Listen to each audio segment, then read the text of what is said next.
నేను చేసిన స్వీట్స్‌లో కల్లా ద బెస్ట్ స్వీట్ ఇదే అనుకుంటున్నా. అంతా వచ్చింది. టేస్ట్ అయితే మాత్రం సూపరొచ్చింది. మీకెవరికైనా ఈ స్వీట్ నేమ్ తెలిస్తే కింద కామెంట్ చేయండి. సో, ఫస్ట్ టైమ్ మా వాడు నేను చేసిన వంట తినంగానే ఇట్లా టేస్ట్ చేసి బావుందమ్మా అని చెప్పడము. నేనైతే మాత్రం ఫుల్ హ్యాపీ. సో, మీరు కూడా ట్రై చేయలేదా? ఒకసారి ట్రై చేయండి. చాలా ఈజీ. సో, దీనికోసం అయితే నేను హాఫ్ లీటర్ అయితే మిల్క్ తీసుకున్నాను. సో, మీరు ఆవు పాలు తీసుకునేట్టుగా ఉంటే చిక్కగా ఉన్న మిల్క్ అయితే తీసుకోండి. అస్సలు వాటర్ యాడ్ చేయకూడదు. ఇదైతే నేను వెడల్పుగా ఉన్న గిన్నెలకైతే తీసుకొని మొత్తం ఇలాగ 5 మినిట్స్ అయితే కలుపుకున్నా. ఒకసారి పొంగు రావాలి. తర్వాత ఇందులోకి 5 స్పూన్స్ షుగర్ కూడా యాడ్ చేసుకొని 25 మినిట్స్ హై ఫ్లేమ్‌లో పెట్టి ఇలా కలుపుతూ ఉంటే పాలు మొత్తం ఇలా దగ్గరికి పడి పాలకోవాలాగా అయితే వస్తుంది.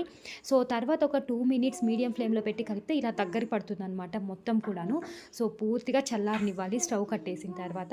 తర్వాత ఒక ప్లేట్ తీసుకొని అందులోకి ఘీ లైట్‌గా యాడ్ చేసుకొని చల్లారిన తర్వాత ఇట్లా లడ్డూలాగా పెట్టుకొని పైన ఏదైనా డ్రై ఫ్రూట్స్‌తో గార్నిష్ చేసుకుంటే టేస్ట్ సూపర్. వీడియో నచ్చితే సబ్స్క్రైబ్